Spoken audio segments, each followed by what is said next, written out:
एक नगर में एक ब्राह्मण दंपति रहते थे। वे दोनों प्रतिदिन 7 कोस दूर गंगा और यमुना नदी में स्नान करने जाते थे। इतनी दूर आने जाने से ब्राह्मण की पत्नी थक जाती थी।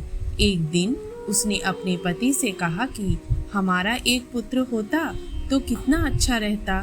पुत्र की बहू आती तो हमें घर वापस जाने पर खाना बना हुआ मिलता और बहू घर का काम भी कर देती। अपनी पत्नी की बात सुनकर ब्राह्मण ने कहा कि तूने बात तो सही कही है, चल मैं तेरे लिए बहू ला ही देता हूँ। ब्राह्मण ने कहा कि एक पोटली में आटा डालकर कुछ मोहरे रख दे। ब्राह्मण के कहे अनुसार उसने पोटली बांधकर दे दी। पोटली लेकर ब्राह्मण चला गया। ब्राह्मण सफर के दौरान यमुना नदी के किनारे बहुत ही सुंदर लड़कियां दिखाई दी। वे रेत में घर बनाकर खेल रही थी। उनमें से एक लड़की ने कहा कि मैं अपना घर नहीं बिगाड़ूंगी, मुझे तो रहने के लिए ये घर चाहिए। लड़की की बात सुनकर ब्राह्मण मन ही मन सोचने लगा कि बहू बनाने के लिए यही लड़की उचित है। जब वह लड़की जाने लगी तो ब्राह्मण भी उसके पीछे पीछे उसके घर तक चला गया। वहां जाकर ब्राह्मण ने उस लड़की से कहा, बेटी, कार्तिक मास चल रहा है, इसलिए मैं किसी के घर खाना नहीं खाता।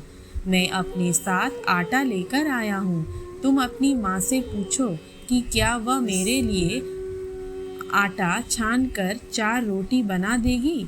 यदि वह मेरा आटा छानकर रोटी बनाएगी तो ही मैं रोटी खा लूँगा।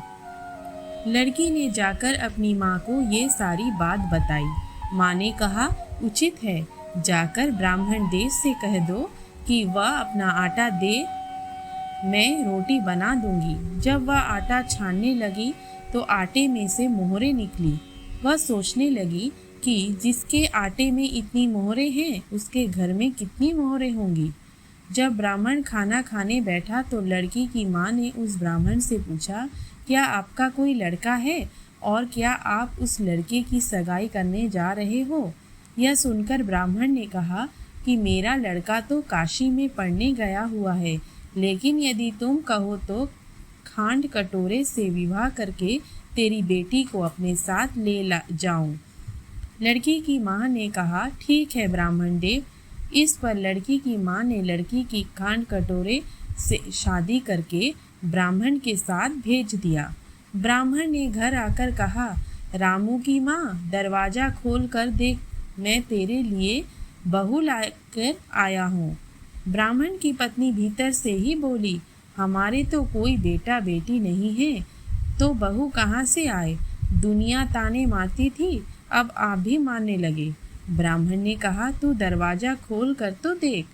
जब ब्राह्मणी ने दरवाज़ा खोला तो सामने बहू को खड़ी देखा।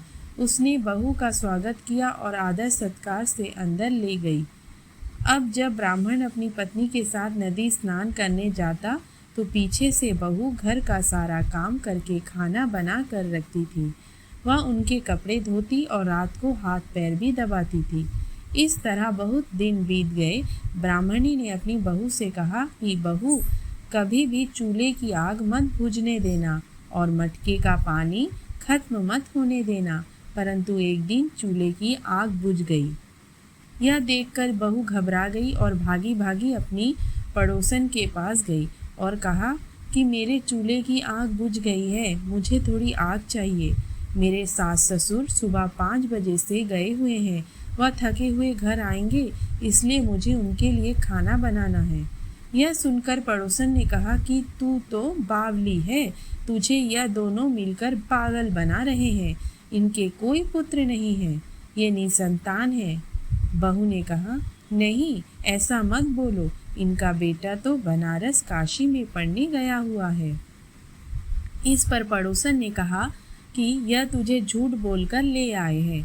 मेरी बात सच मान, इनके कोई बेटा नहीं है। अब बहू पड़ोसन की बातों में आ गई और कहने लगी कि अब आप ही बताओ मैं क्या करूं। पड़ोसन ने कहा कि करना क्या है, जब तुम्हारे सास ससुर आए तो जली हुई रोटियां बनाकर देना और बिना नमक की दाल बनाकर देना। खीर की कड़ची दाल में और दाल की कड़ची खीर में डाल देना। पड़ोसन ने उसे अच्छे से सिखा पढ़ा दिया। फिर जब उसके सास ससुर घर पर आए तो उसने ना तो उनका आदर सत्कार किया, ना ही उनके कपड़े धोए। जब उसने सास ससुर को खाना दिया तो सास बोली, बहू आज यह रोटियां जली हुई क्यों हैं और दाल भी अलूनी है। तब बहू ने पलट कर कहा कि एक दिन ऐसा खाना खा लोगे तो कुछ बिगड़ नहीं जाएगा तुम्हारा। सास ससुर को खरी खोटी सुनाकर वह फिर से पड़ोसन के पास गई और बोला कि अब आगे क्या करना है। पड़ोसन ने कहा कि अब तुम सातों कोठों की चाबी मांग लेना। अगले दिन जब भी स्नान करने के लिए जाने लगे तो बहू अड़ गई कि मुझे तो सातों कोठों की चाबी चाहिए। तब ससुर ने कहा कि इसे चाबी दे दो। तब सास ने बहू को चाबी दे दी।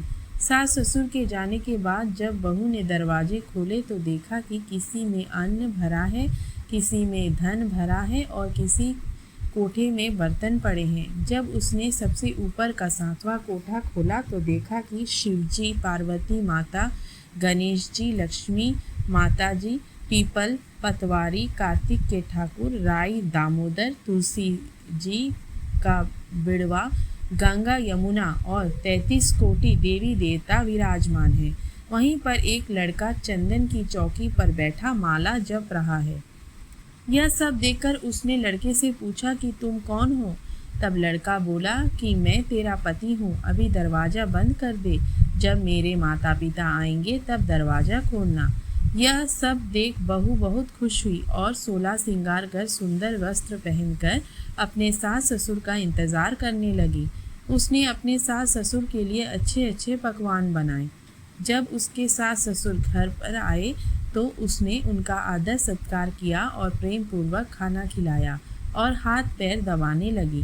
पैर दबाते दबाते बहू ने कहा कि माँ, आप इतनी दूर गंगा यमुना स्नान करने के लिए जाती हो तो आप थक जाती हो, इसलिए आप घर पर ही स्नान क्यों नहीं करती हो।